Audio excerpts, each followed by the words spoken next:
ओम शांति। पिछले कुछ दिनों से हम देख रहे हैं मीठे बाबा बारंबार हम बच्चों को याद में रहने के लिए कह रहे हैं, याद में रहो, पावन बनो, घर वापस जाना है, आदि आदि। तो आज की मुरली में ये है कि बच्चे तुमको कौन सा पैगाम सबको देना है। पैगाम समझते ना, मैसेज। अभी कुछ दिन पहले मैंने एक दादी गुलजार के सुन रही थी। दादी ने उसमें कहा, मैं आपको पैगाम देना चाहती हूँ। 2 शब्दों का पैगाम है। और दादी ने बहुत अच्छा एक्सप्लेन किया। 2 बातें चार, एक स्वयं और दूसरा समय। दादी ने बस 2 शब्दों पर सारा भाषण, कि खुद को जानो, उसके साथ साथ समय को जानो। तो आज की मुरली भी है पैगाम। मीठे बच्चे, याद में रहने की मेहनत करो तो पावन बनते जाएंगे। अभी बाप तुम्हें पढ़ा रहे हैं, फिर साथ में ले जाएंगे। प्रश्न है, कौन सा पैगाम तुम्हें सभी को देना है? अब घर चलना है, इसलिए पावन बनो। पतित पावन बाप कहते, मुझे याद करो तो पावन बन जाएंगे। ये पैगाम सभी को दो।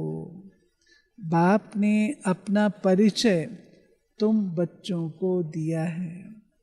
अब तुम्हारा कर्तव्य है बाप का शो करना। कहा भी जाता, सन शोज फादर। गीत बजा है, मरना तेरी गली में, जीना तेरी गली में। ओम शांति। बच्चों ने गीत का अर्थ सुना कि बाबा हम आपकी रुद्र माला में पिरो ही जाएंगे। ये तो पक्का है ना, रुद्र माला के मणके, बाबा हम आपकी रुद्र माला में तो। ये गीत तो भक्ति मार्ग के बने हुए हैं। जो भी दुनिया में सामग्री है, जप तप पूजा पाठ, ये सब है भक्ति मार्ग। भक्ति रावण राज, ज्ञान राम राज। ज्ञान को कहा जाता है नॉलेज, पढ़ाई। भक्ति को पढ़ाई नहीं कहा जाता। उसमें कोई उद्देश्य नहीं कि हम क्या बनेंगे। भक्ति पढ़ाई नहीं है। राजयोग सीखना ये पढ़ाई है। पढ़ाई एक जगह स्कूल में पढ़ी जाती है। भक्ति में तो दर दर धक्के खाते हैं। पढ़ाई माना पढ़ाई, तो पढ़ाई पूरी रीति पढ़नी चाहिए। बच्चे जानते हैं हम स्टूडेंट हैं। बहुत हैं जो अपने को स्टूडेंट नहीं समझते हैं, क्योंकि पढ़ते ही नहीं हैं। न बाप को बाप समझते हैं, न शिव बाबा को सद्गति दाता समझते हैं, क्योंकि पढ़ते ही नहीं हैं। बाबा कहते हैं, ऐसे भी हैं बुद्धि में कुछ बैठता ही नहीं। राजधानी स्थापन होती, बाबा कहते मैं भी देखता हूँ राजा बनने वाले फट से अच्छा पढ़ लेते हैं, जो नहीं पढ़ते बैठे रहते। तो मैं समझता हूँ राजधानी स्थापन हो रही है। उसमें सभी प्रकार के होते हैं। बाप आए हैं पतितों को पावन बनाने। बाप को बुलाते हैं, हे पतित पावन आओ। अब बाप कहते हैं पावन बनो, तुमने मुझे बुलाया, मैं आया, अब मेरा कहना मानो, पावन बनो।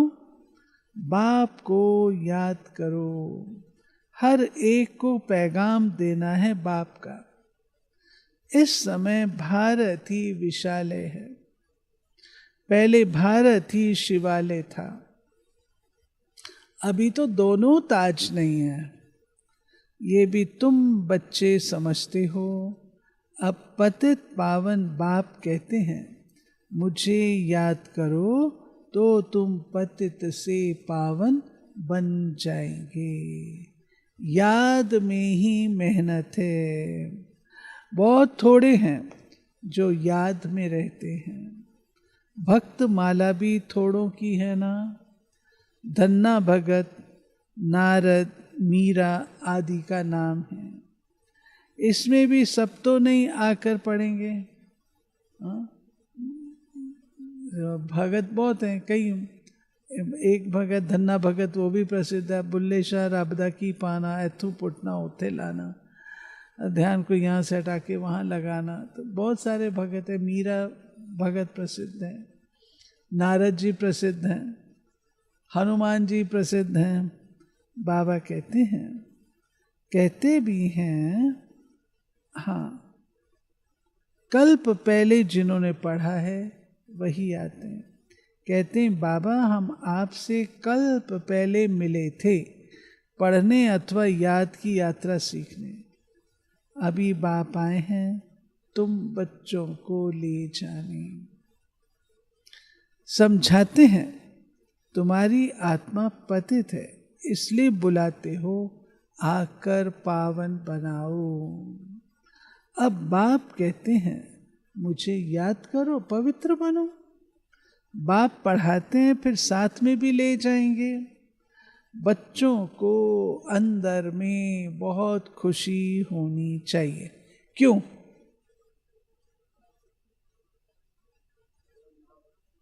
बाप पढ़ाते हैं इसलिए।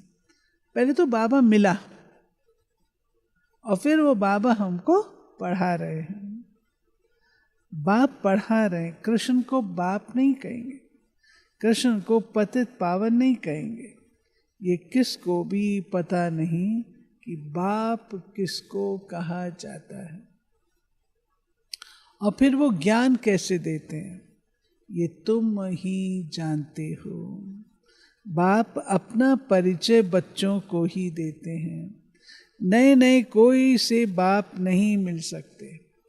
बाप कहेंगे सन शोज फादर, मेरे बच्चे हैं, वो मेरा परिचय देंगे, बच्चे बाप का शो करेंगे। बाप को कोई से भी मिलने बात करने का नहीं है। बल इतना समय बाबा नए नए से मिलते रहते हैं। ड्रामा में था, ढेर आते थे।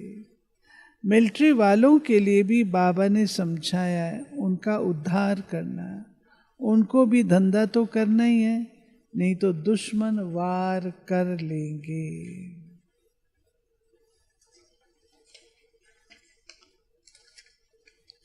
सिर्फ बाप को याद करना है। गीता में है, जो युद्ध के मैदान में शरीर छोड़ेंगे वो स्वर्ग में जाएंगे, परंतु ऐसे तो जा ना सके। स्वर्ग स्थापन करने वाला भी जब आए तब ही जाएंगे। स्वर्ग क्या चीज है ये भी कोई नहीं जानते। अभी तुम बच्चे 5 विकारों रूपी रावण से युद्ध करते हो। बाप कहते अशरीरी भाव, अपने को आत्मा निश्चय कर मुझे याद करो और कोई ऐसे कह ना सके। सर्वशक्तिवान एक बाप के सिवाय कोई को कह नहीं सकते। ब्रह्मा विष्णु शंकर को श्री नहीं कह सकते। क्यों श्री इनको नहीं कह सकते? श्री शंकर, श्री विष्णु, श्री ब्रह्मा, क्योंकि वो सूक्ष्म वतनवासी देवता है, स्थूल वतन के नहीं है। श्री और न श्री लगना वो इस दुनिया के लोगों के साथ है। ऑलमाइटी एक ही बाप है, वर्ल्ड ऑलमाइटी अथॉरिटी, ज्ञान का सागर एक बाप को ही कहा जाता है। ये जो साधु संत आदि हैं वो है शास्त्रों की अथॉरिटी। भक्ति की भी अथॉरिटी नहीं कहेंगे, शास्त्रों की अथॉरिटी है। उनका सारा मदार शास्त्रों पर है।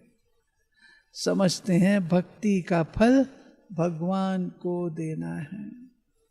भक्ति कब शुरू हुई, कब पूरी होनी है, ये पता नहीं है। भक्त समझते हैं भक्ति से भगवान राजी होगा। भक्त ऐसा समझते हैं। भगवान से मिलने की इच्छा रहती है, परंतु वो किसकी भक्ति से राजी होगा? जरूर उनकी भक्ति करेंगे तब तो राजी होगा ना। बाबा कहते कौन सी भक्ति से भगवान राजी? जब भगवान की भक्ति करेंगे। अगर जाकर के देवी देवताओं की भक्ति करेंगे तो थोड़ी भगवान राजी होगा। तुम शंकर की भक्ति करो तो बाप राजी कैसे होगा?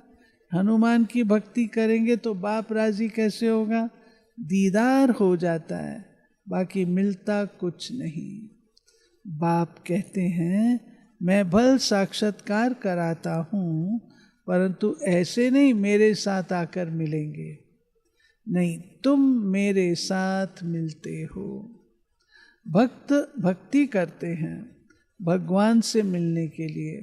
कहते पता नहीं भगवान किस रूप में आकर मिले, इसलिए उसे कहा जाता है ब्लाइंड फेथ। अभी तुम बाप से मिले हो, जानते हो वो निराकार बाप जब शरीर धारण करे तभी अपना परिचय दे, मैं तुम्हारा बाप हूँ। 5000 वर्ष पहले भी तुमको राजभाग दिया था, फिर तुमको 84 जन्म लेने पड़े। ये सृष्टि चक्र फिरता रहता है।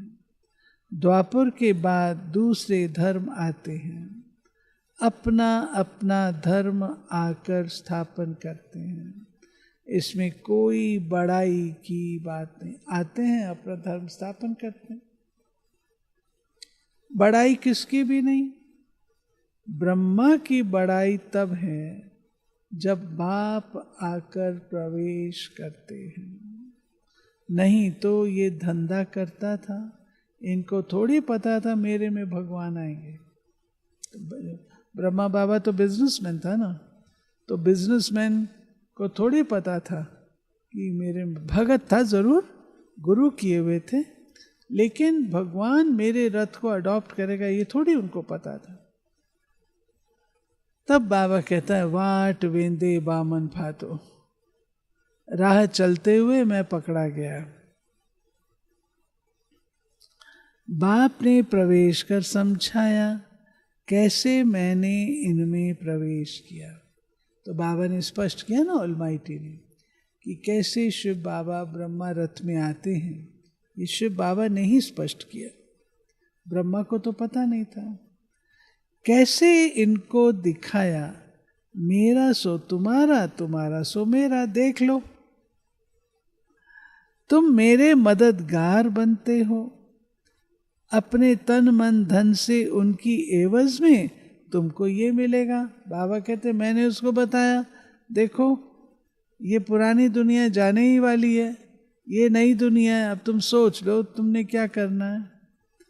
तो तुमको ये बनाना है, तुमको ये, तुम निमित्त हो। बार बार ये आवाज़ आती। तो बाबा सोच में पड़ गया मुझे क्या करना है। तो बाबा कहते देख लो, मेरा जो है सब कुछ तुम्हारा, तुम्हारा चाहो सब कुछ मेरा, तन मन धन सब समर्पित कर दिया। बाबा कहते हैं अभी तुम देखते हो साधारण तन में बाप आए हैं, इन द्वारा तुमको ज्ञान और योग सिखला रहे हैं। ज्ञान तो बहुत सहज है, नरक का फाटक बंद हो, स्वर्ग का फाटक खुलता है, ये तुम जानते हो। द्वापर में रावण राज शुरू होता है, तो अब बाप कहते हैं मैं तुम बच्चों को पतित से पावन होने की युक्ति बताता हूँ। क्या बताता हूँ? बाप को याद करो, जन्म जन्मांतर के पाप नष्ट हो जाए। इस जन्म के पाप भी बताने हैं। याद तो रहते हैं ना, क्या पाप किए हैं, क्या क्या दान पुण्य किया है, इसको अपने छोटेपन का पता है ना। श्री कृष्ण का ही नाम सांवरा और गोरा, श्याम सुंदर, उनका अर्थ कभी कोई की बुद्धि में नहीं आएगा। श्याम सुंदर क्यों कहते श्री कृष्ण? सुंदर ही कहो, श्याम क्यों कहते? श्याम सुंदर, वो समझते हैं सांवरे रंग का था इसलिए श्याम कह दिया। बाबा कहते नहीं, ये श्याम सुंदर क्यों कहते हैं, ये राज तुम बच्चे जानते हो। नाम श्याम सुंदर है तो चित्र में काला बना दिया। रघुनाथ के मंदिर में देखेंगे वहां भी काला, हनुमान का मंदिर देखो सबको काला बना देते। है ही पति दुनिया। अभी तुम बच्चों को ओना है, हम सांवरे से सुंदर बने, उसके लिए तुम बाप की याद में रहते हो। बाप कहते हैं ये अंतिम जन्म है, मुझे याद करो तो पाप भस्म होंगे। जानते हैं बाप आए हैं ले जाने, तो जरूर शरीर यहाँ छोड़ेंगे, शरीर सहित थोड़ी ले जाएंगे। पतित आत्माएं भी जा ना सकें, जरूर बाप पावन बनने की युक्ति बताएंगे। तो कहते हैं मुझे याद करो तो विकर्म विनाश। भक्ति मार्ग में है अंधश्रद्धा। शिव काशी कहते, फिर कहते शिव ने गंगा लाई, भागीरथ से गंगा निकली। अब पानी माथे से कैसे निकलेगा? भागीरथ कोई ऊपर पहाड़ पर बैठा है क्या जिसकी जटाओं से गंगा आएगी? पानी जो बरसता है सागर से खींचते हैं, जो सारी दुनिया में पानी जाता है। नदियां तो सब तरफ है, पहाड़ों पर बर्फ जम जाती है, वो भी पानी आता रहता है। पहाड़ों के अंदर गुफाओं में जो पानी रहता है वो भी कुओं में आता रहता है। वो भी बरसात के आधार पर, बरसात ना पड़े तो कुएं भी सूख जाते हैं। कहते भी हैं बाबा हमको पावन बनाकर स्वर्ग में ले जाओ। आशी स्वर्ग कृष्णपुरी की है, विष्णुपुरी का किसको पता नहीं। श्री कृष्ण के मुरीद कहेंगे जहां देखो कृष्ण ही कृष्ण है।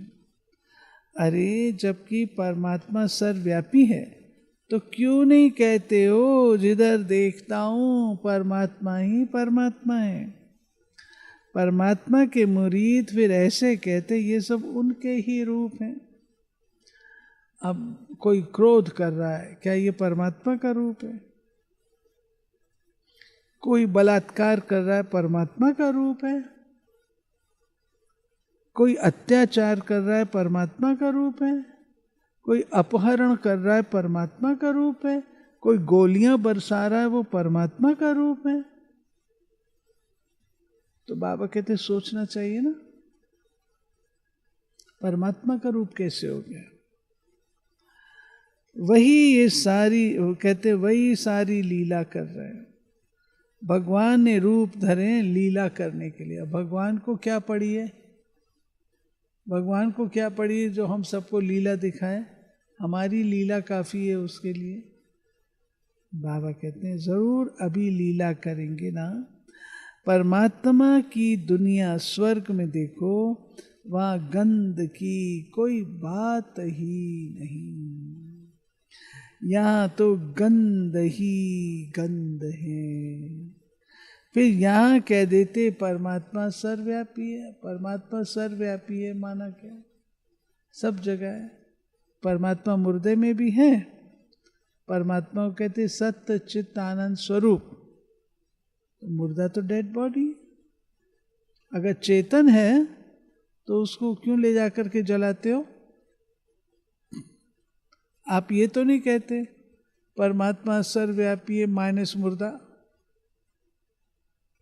ये तो नहीं कहते। सर्वव्यापी है सर, कण माना क्या? हर जगह। तो क्या परमात्मा के गुण भी व्याप्त हैं? जहां गुणी होता है वहां गुण होते हैं। परमात्मा सब जगह, तो परमात्मा के गुण भी तो दिखने चाहिए ना। आप कहो बहन जी अगरबत्ती में यहां जगाऊंगी, खुशबू आपको 2 किलोमीटर दूर पर आएगी, तो मानने योग्य बात है क्या? बाबा कहते हैं सोच समझ के बोले। परमात्मा सुख देते हैं। बच्चा आया सुख हुआ, मरा तो दुख होगा। अरे भगवान ने तुमको चीज दी, फिर ली, इसमें तुमको रोने की क्या दरकार?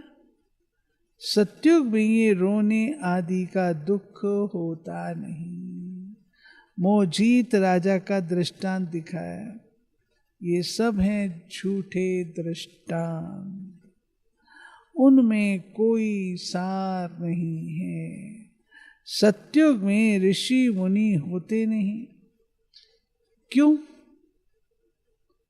ये सब साधना है ना, तपस्या है। तपस्या की जाती है कोई प्राप्त करने के लिए। तो सत्युग में कोई अप्राप्त वस्तु ही नहीं है, तो ऋषि मुनियों की भी वहां पर आवश्यकता नहीं है। यहां भी ऐसी बात हो नहीं सकती। ऐसा कोई मोजीत राजा हो नहीं सकता। भगवानोवाच यादव कौरव पांडव क्या भरत भय क्या करत भय, तुम्हारा बाप से योग है। बाप कहते हैं मैं तुम बच्चों द्वारा भारत को स्वर्ग बनाता हूं। अब जो पवित्र बनते हैं वो पवित्र दुनिया के मालिक बनेंगे।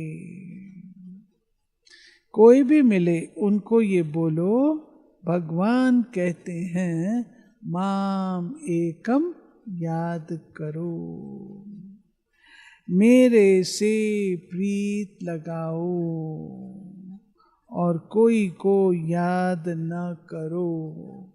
ये है अव्यभिचारी याद। यहाँ कोई जल आदि नहीं चढ़ाना।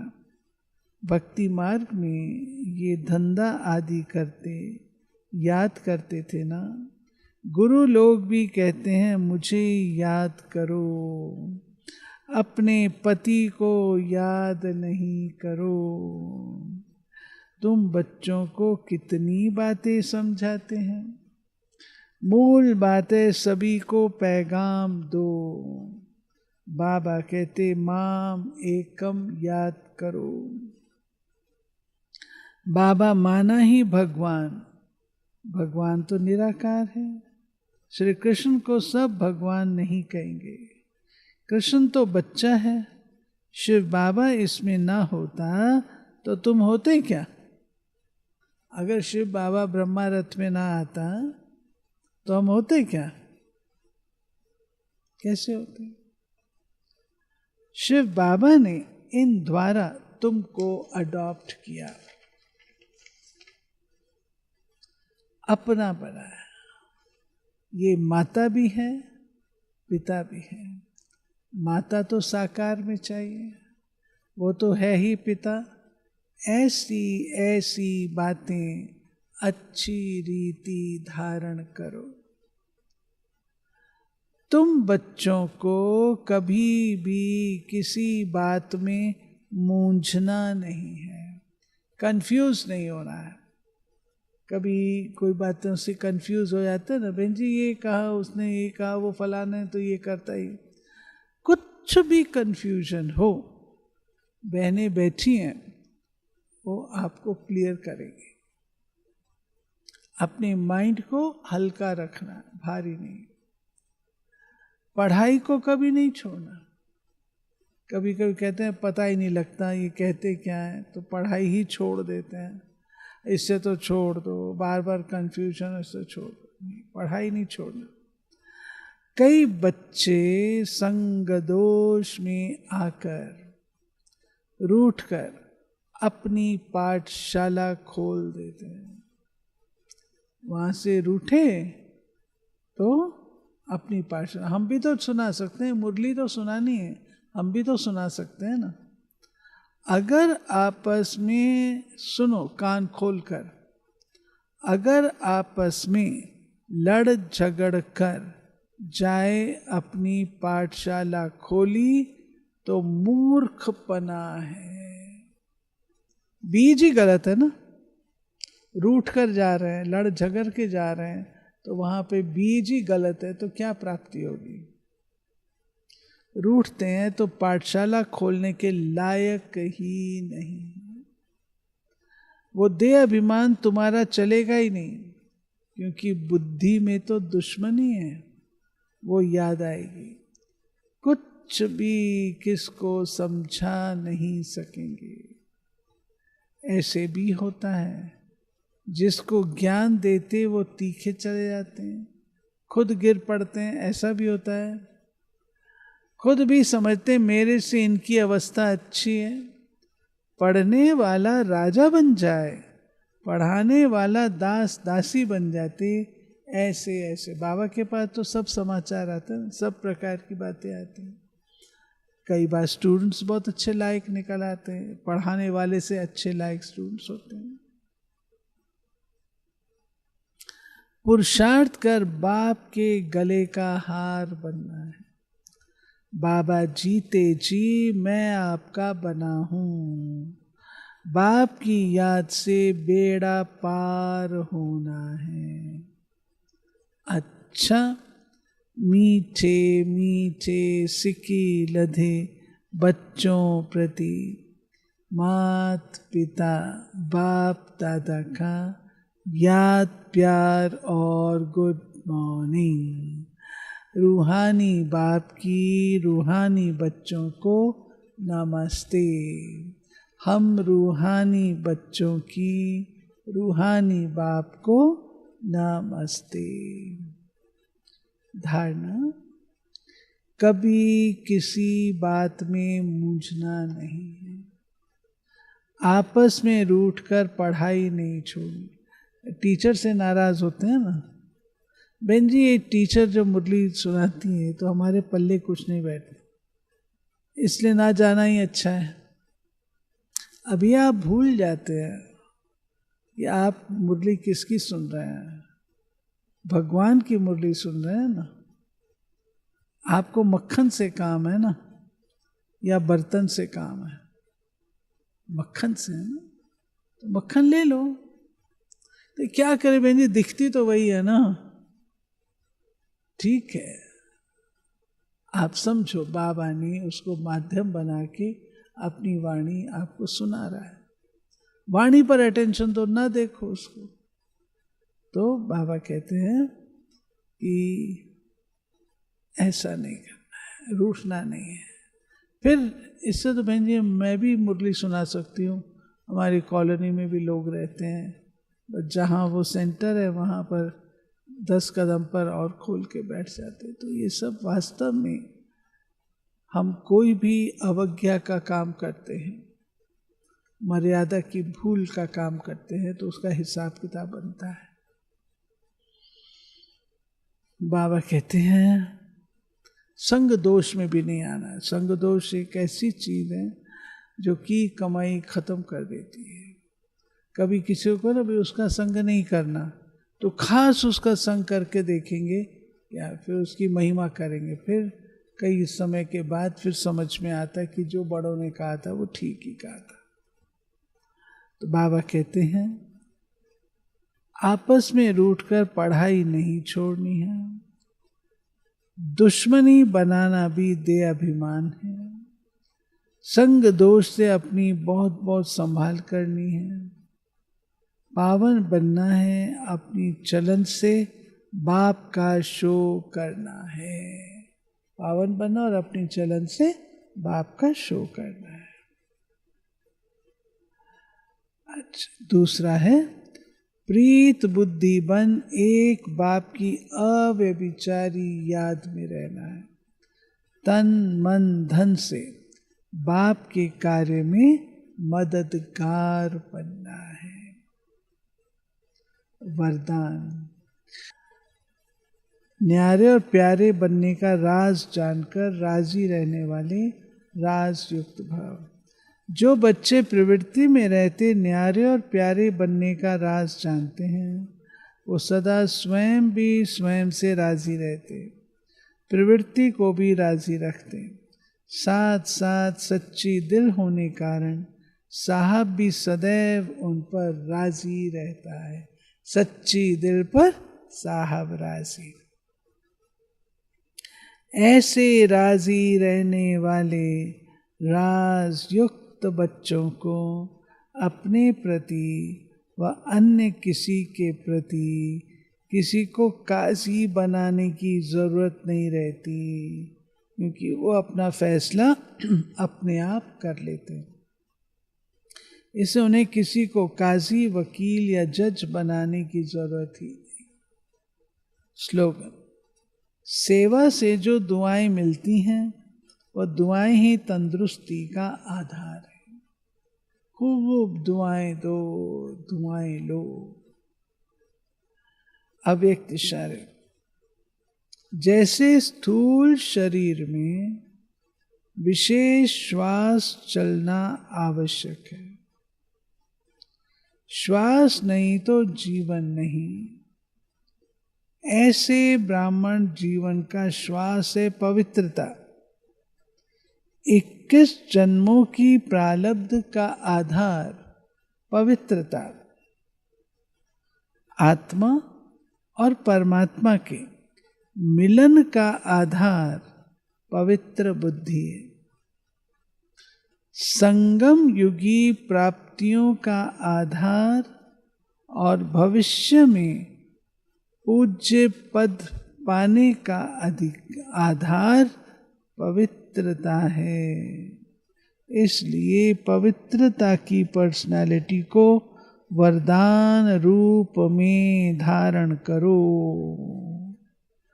ठीक है, विशेष श्वास है,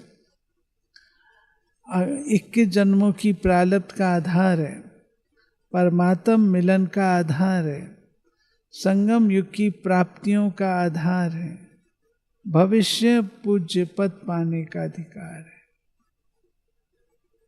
प्यूरिटी की महिमा। ओके, चलते हैं मीठे बाबा की याद में।